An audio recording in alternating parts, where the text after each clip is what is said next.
I've just gotten drafted, fresh off the plane. The Sonics are in the playoffs, and they take me to like what is like my first media day essentially, and they're preparing me for it. And I'm kind of like, okay, cool. Like I've just come from the Final Four, you know what I mean? Right. And UConn.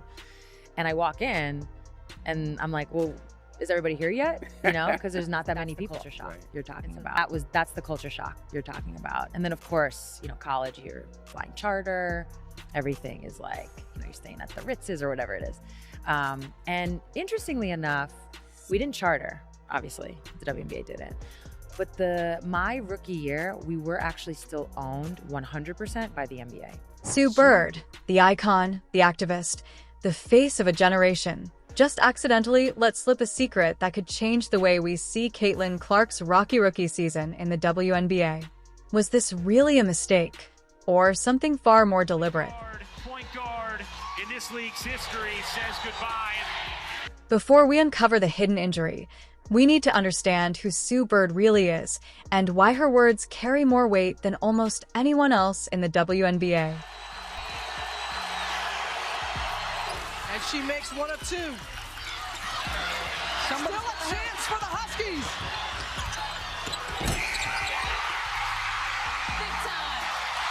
She did it! Bird wasn't just great on the court. She helped mold the league's culture, progressive, tight-knit, activist-driven, and unforgiving to outsiders.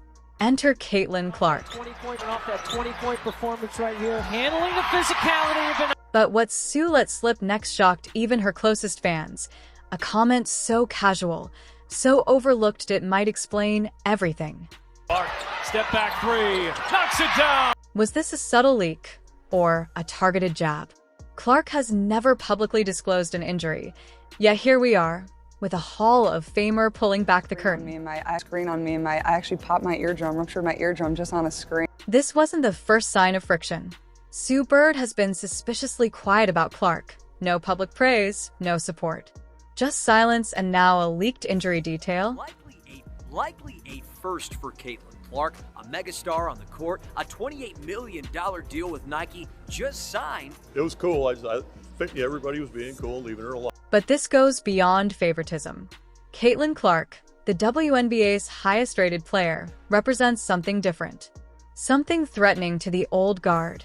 But it was a great season. Yes, it was. We had a tremendous year in free agency, brought in so many talented players. So I think it's more about building on that. Sometimes those types of teams, it can take a second to build that chemistry. In a league known for unity, Caitlin Clark is the ultimate outsider. Straight, Catholic, and non-political. That's not a sin, but in this culture, it's complicated. I've just gotten drafted, fresh off the plane. The Sonics are in the playoffs, and they take me to like what is like my first media day essentially, and they're preparing me for it. And I'm kind of like, okay, cool. Like I've just come from the Final Four, you know what I mean? Right. And UConn.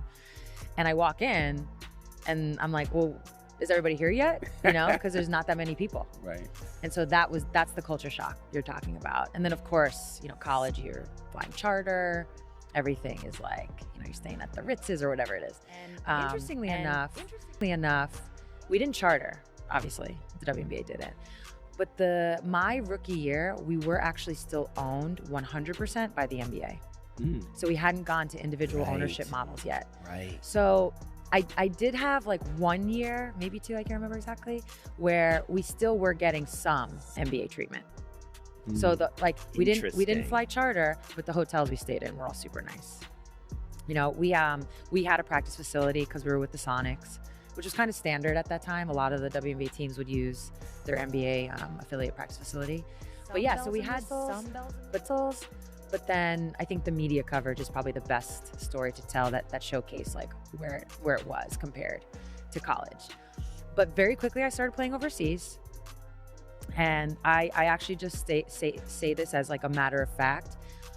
We were all making so much money overseas that in a sense, I don't want to say we didn't care because we cared. But because we're making so much money over there, when CBA negotiations come up, we were like, okay, whatever, just get it done. We want to keep we playing. Weren't in the weeds. We weren't in the weeds. Right. We want to keep playing, and the money's fine, not here, but over there. So let's just do it. And so when you say making a lot of money, give me a range of. For me personally, Yeah, or the league, high, low. it's hard. Yeah, it's hard. It's so individual. So I would say early on, I mean, always well over 6 figures. And early on, like my first couple years, we're talking like, oh God, I'm really going back, like in the like $300,000 to $600,000 range. But that's all like, it depends how many months you play. So usually you're talking. That's what you're making in Russia. Yeah. Yeah. In my first couple of years, but I only went for like 5 months. So like bang for your bucks, not so bad.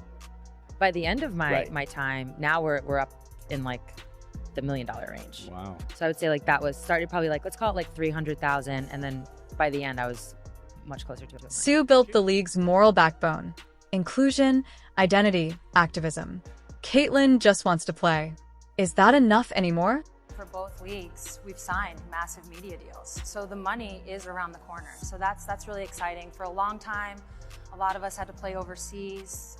But really recently, you've been able to make money off the court. And that's actually what was so, from a player standpoint, so confusing. I'm only getting paid, you know, in some of my later years after the new CBA was signed, I did get to make in the $250,000 range, which was wonderful. But for a large portion of my career, I was stuck at like 100, 110.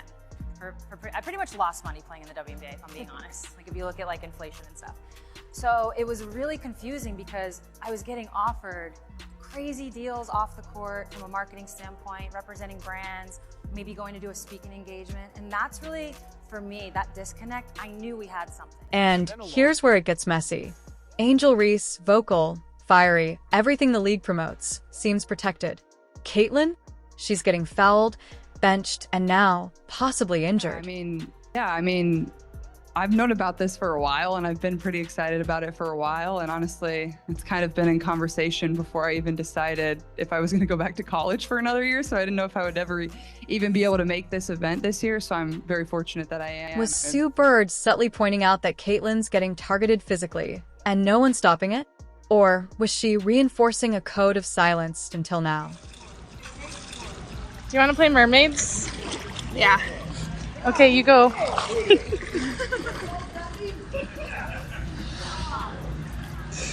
Can you see? Yeah. Jump in. The fans are waking up. On Reddit, Twitter, even ESPN comment sections, people are asking the same question. Why does it feel like the league is trying to break Caitlin Clark? Actually had the best odds. So for them to get the #1 pick is not that shocking. Now that the secret's out, was it really a mistake? Or was Sue Bird sending a coded message to the WNBA, the coaches, or even Caitlin herself? A Hall of Famer speaking without speaking, just loud enough to get people wondering. Is Caitlin Clark being protected or being sacrificed? Injuries can heal. But cultural rejection? That leaves scars. The WNBA may be growing, but it's growing in conflict. And Caitlin Clark? She's at the very center of the storm. If she's hurt, why won't they protect her? If she's elite, why won't they respect her? And if Sue Bird did mean to expose it, what happens next? Sue Bird, the queen of the WNBA, a 4-time champion, Olympic gold medalist, and vocal leader of the league. But now, she's caught in the middle of a growing controversy. Why? Because a shocking leak about Caitlin Clark's secret injury might have come from her own camp, and the timing couldn't be worse. On one side, Sue Bird, the veteran, the legend, the activist, and the gatekeeper of WNBA tradition. On the other, Caitlin Clark, the rookie phenom, the media magnet, and the player who's challenging the entire system. And caught in the crossfire? Angel Reese, who's fighting to prove she belongs in the spotlight too. So, what exactly happened? Just days before Caitlin Clark's first primetime game, rumors surfaced about a lingering injury. No press release, no team statement. But then, a subtle comment made during Sue Bird's podcast set the internet ablaze. Sue Bird isn't just any former player. She's part of the WNBA's cultural foundation. Her endorsement can build legends. But her silence or shade, it can bury careers. And for a player like Caitlin Clark, that control is dangerous. Caitlin Clark doesn't fit the old mold. She's not a vocal activist. She's not aligned with the WNBA's political culture. Her focus is winning, pure and simple. And to the old guard, that's a threat. A threat that could shift power, viewership, and league control. Then there's Angel Reese, a fan favorite with an unapologetic attitude. She's caught between two worlds, pushed by the media into rivalry with Clark, while also trying to earn respect from legends like Sue. But what happens when the gatekeepers ignore her too? The question remains, did Sue intentionally leak the injury detail, or did she plant just enough doubt to steer the conversation? Her comment was subtle, but it sparked a wildfire. And her silence after? Even louder. Fans were quick to notice the shade. Comments exploded across social media accusing Sue Bird of trying to sabotage Caitlin Clark's momentum. Others defended her, claiming she's protecting the league's values. But one thing's clear, the WNBA is divided. This isn't just about a sprained ankle or a rookie season. This is about legacy, control, power. For decades, women's basketball has been shaped by voices like Sue Bird's. But Caitlin Clark? She's rewriting the script without asking permission. Even outside the court, the numbers don't lie. Sue Bird's podcast, despite its star guests, barely breaks 5,000 views. Meanwhile, Clark's clips generate millions. Sue may hold the mic, but Caitlin controls the crowd. This leaked injury, this quiet war, this divide between eras, it's more than just drama. It's a defining moment for the WNBA. Will the league evolve with stars like Caitlin and Angel? Or will it cling to the comfort of the past? The WNBA is on the brink of a new era. But who's really in control? Sue Bird? Caitlin Clark? Or the fans? Let us know in the comments below. Subscribe for more behind-the-scenes truth from inside the league.